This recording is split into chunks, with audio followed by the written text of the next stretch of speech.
നമസ്കാരം. പിണറായി വിജയന്റെ തിരുവനന്തപുരത്തെ വാടക വീട് റെയ്ഡ് ചെയ്യാനെത്തിയ എൻഫോഴ്സ്മെന്റ് ഡയറക്ടറേറ്റ് ഉദ്യോഗസ്ഥരെ CPM ഗുണ്ടകൾ ആക്രമിച്ച സംഭവം നടന്നിട്ട് ഏകദേശം 10 ദിവസങ്ങളായിരിക്കുന്നു. ഇതിൽ 300ഓളം പേർക്കെതിരെയാണ് കേസെടുത്തിട്ടുള്ളത്. 26 പേർ ഇപ്പോഴും റിമാൻഡിലാണ്.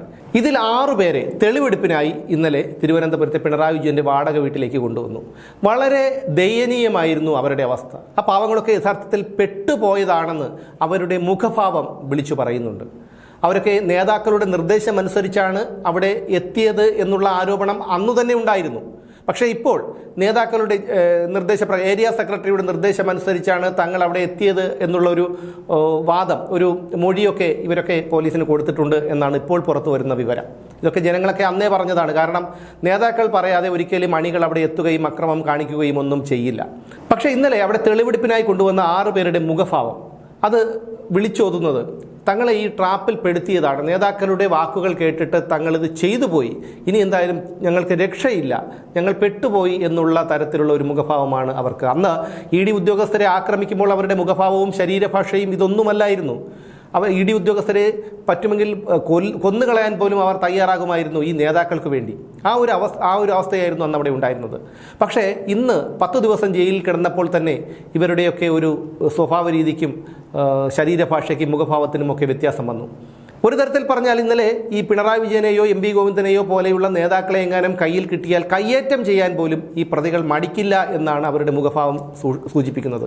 ഇവരൊക്കെ തീർച്ചയായും ചിന്തിക്കുന്നുണ്ടാവും, എന്തിനായിരിക്കും ഞങ്ങൾ ജയിലിൽ പോയത്, എന്തിനാണ് ഞങ്ങളിത് ചെയ്തത്, ഇനി എത്ര കാലം ഞങ്ങൾ ഈ കേസ് പറയണം, ഞങ്ങളുടെ കുടുംബം എങ്ങനെ ജീവിക്കുന്നു, അങ്ങനെ പലതരം ചിന്തകൾ ഇവരെ അലട്ടുന്നുണ്ടാവും. ഇതിനൊക്കെ കാരണം ഈ CPM നേതാക്കളാണ്. അണികളെ ഇത്തരത്തിലുള്ള കുരുക്കുകളിൽ കൊണ്ടിട്ട് അവരെ അവിടെ കുരുക്കിയിട്ട് അവരെ ഒരിക്കലും സ്വതന്ത്രരായി ജീവിക്കാനോ പാർട്ടി വിട്ടു പോകാനോ കഴിയാത്ത വിധം ചിലന്തി വല നെയ്യുന്നത് പോലെയാണ് ഇവരൊക്കെ പാർട്ടി പ്രവർത്തനം നടത്തുന്നത്. ഈ നേതാക്കളൊക്കെ അവിടെ നിരവധി CPM നേതാക്കളുണ്ടായിരുന്നു. MP ഗോവിന്ദൻ ഉണ്ടായിരുന്നു, John Brittas, AR Rahim, V Joy, VK Prashanth, Kadakampally Surendran, V Sivankutty, അങ്ങനെ നിരവധി നേതാക്കളുണ്ടായിരുന്നു.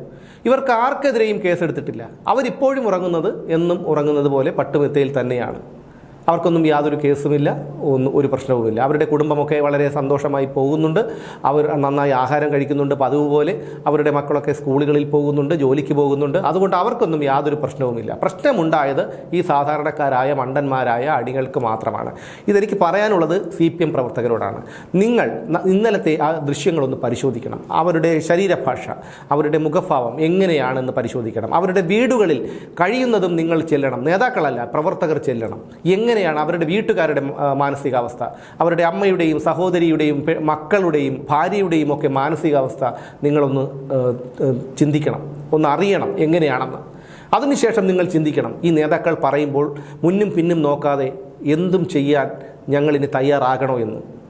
നോക്കൂ, നിങ്ങളൊക്കെ ഇപ്പോഴും ദാരിദ്ര്യത്തിലാണ് കഴിയുന്നത്. നിങ്ങൾക്കൊക്കെ CPMകാരനാണ്, DYFIക്കാരനാണ്, SFIക്കാരനാണ് എന്നൊക്കെ പറയുമ്പോൾ എന്ത് ഊർജ്ജമാണ് കിട്ടുന്നത്, അല്ലെങ്കിൽ എന്ത് അഭിമാനമാണ് ഉണ്ടാകുന്നത് എന്നെനിക്ക് മനസ്സിലാകുന്നില്ല.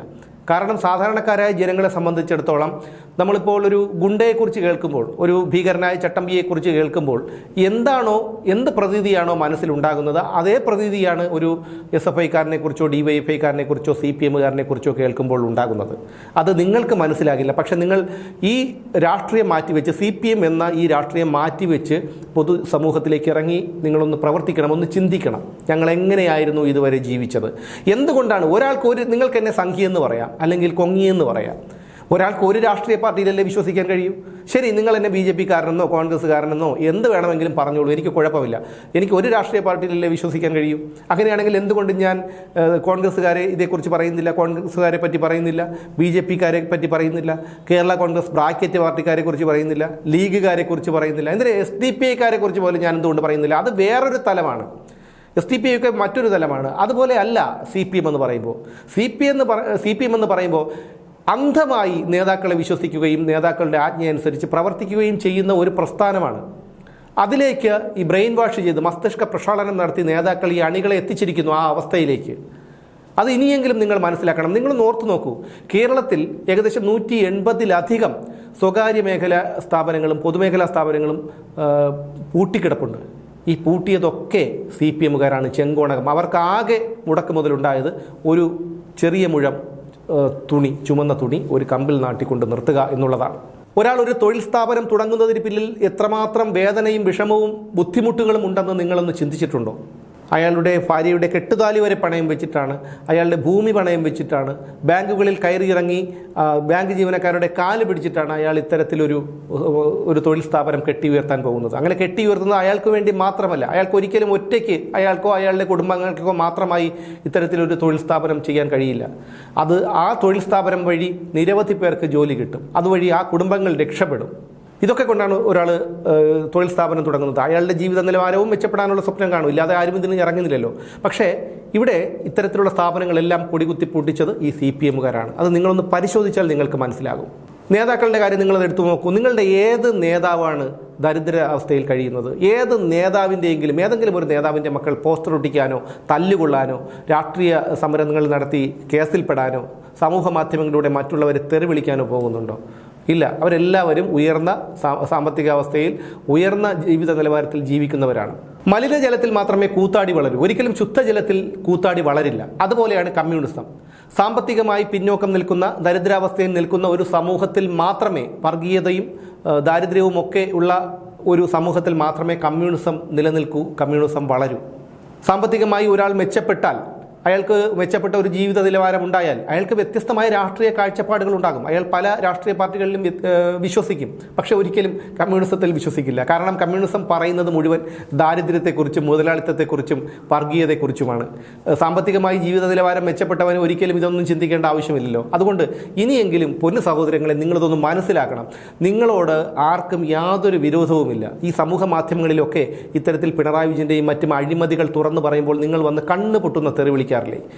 ഇതൊക്കെ നിങ്ങൾ ഒരു തെറി വിളിക്കുമ്പോൾ 100 തെറി തിരിച്ചു വിളിക്കാൻ കെൽപ്പുള്ളവരാണ് മറ്റുള്ളവരെന്ന് കൂടി നിങ്ങൾ മനസ്സിലാക്കണം.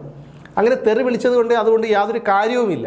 നിങ്ങൾ ഒരടി അടിച്ചാൽ തിരിച്ച് 3 അടിയെങ്കിലും തിരിച്ച് തരാൻ കെൽപ്പുള്ളവരാണ് മറ്റുള്ളവരിൽ ചിലരെങ്കിലും എന്ന് നിങ്ങൾ ആലോചിക്കണം. അപ്പോൾ ഒന്നും കായിക ബലം കൊണ്ടോ അല്ലെങ്കിൽ നമ്മൾ ഈ വാഗ്വാദങ്ങൾ കൊണ്ടോ സമൂഹത്തിലോ നമ്മുടെ ജീവിതത്തിലോ ഒന്നും നേടാൻ കഴിയില്ല.